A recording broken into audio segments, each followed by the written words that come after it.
join me on stage, Nick, Sam, Emily, and David.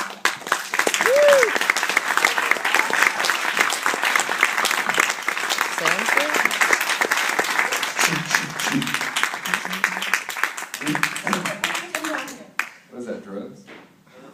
That's my concept.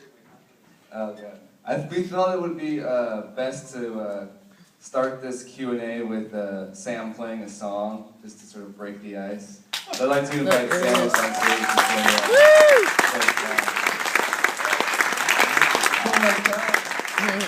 Oh, man.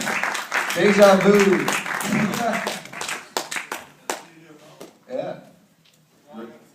Yeah. We'll help you out. Oh, God, I don't want to fall off the stage. Whew. Okay. I don't know why they gave me a mic. You could put it in the guitar. Yeah. That song's about all kinds of stuff, so that's what it is.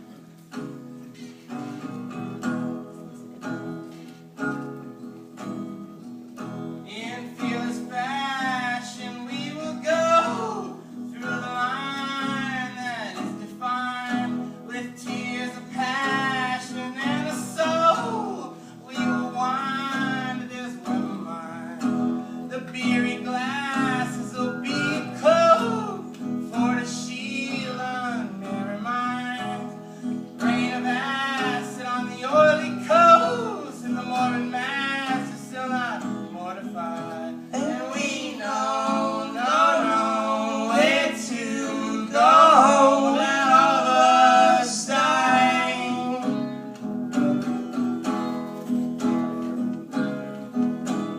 But I think there is fairness in our sorrow, hair and suffering. Suffer with me. And with love in a sleepless casket, I'm a ghost weary of beings above. Fiends and faggots, all I know, and there's nothing to fear here in our time. With laws elastic, greed will grow, or face fantastic TV woes. Warm the planet till it froze, and the temperature rise while hearts are cold. And we know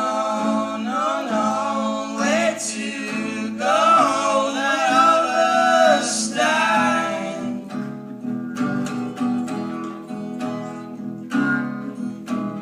But I think there is fairness in this iron, hair and suffering. Suffer with us. Yeah. As you just did, I'm sure. Please.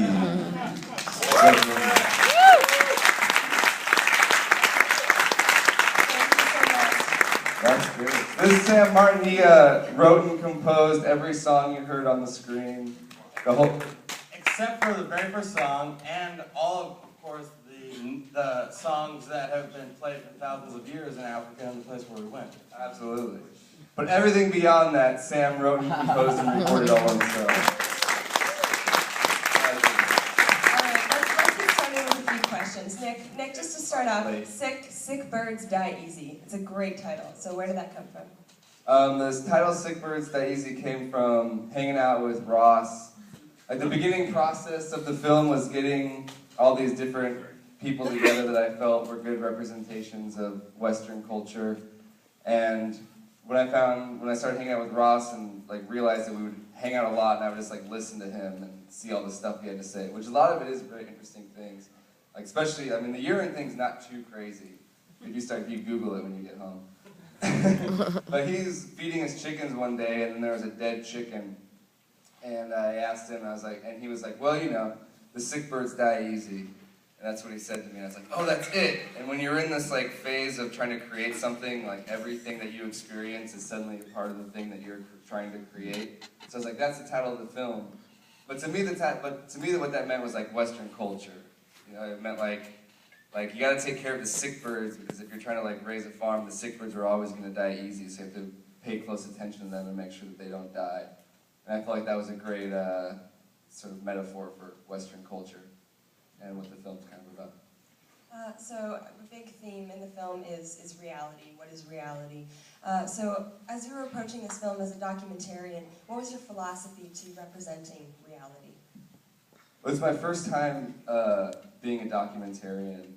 Before this, I did Lovely Still, which premiered in Toronto also, so I'm stoked to be back in Toronto again. You guys always allow me to come. But, this one I really wanted to, I feel like there's different times in everyone's life when you go through sort of, like I was saying, like shamanic journeys and going through these journeys in your life where you're searching for answers and looking for things, or maybe you don't, and I think that's a shame, because I think that's a very important part of development. But I think you're always going to be questioning your reality. Even when you're a kid, I used to question if my parents were aliens. Anybody else ever do that? You're like, yeah, like, are your parents alien? Just questioning who you are and what things are. And I wanted to make a film that was kind of about that, like that feeling when suddenly you feel disconnected from your body and completely like frightened. And I think that's a very important step in the growth process, like feeling uncomfortable. So I wanted to make a film that had like many different layers to it. And I think like the most important one was the shamanic journey and magic and dealing with that, but also like reality and what's real. And I wanted when you guys were watching the film to be questioning what's real, what's not real, what's this and what's that. And that, like having those very real emotions, I think are very honest things I was trying to get out of people, to have them question those things. Because I think that's a very important part of the journey that we're all on. Okay, does anyone here have a question for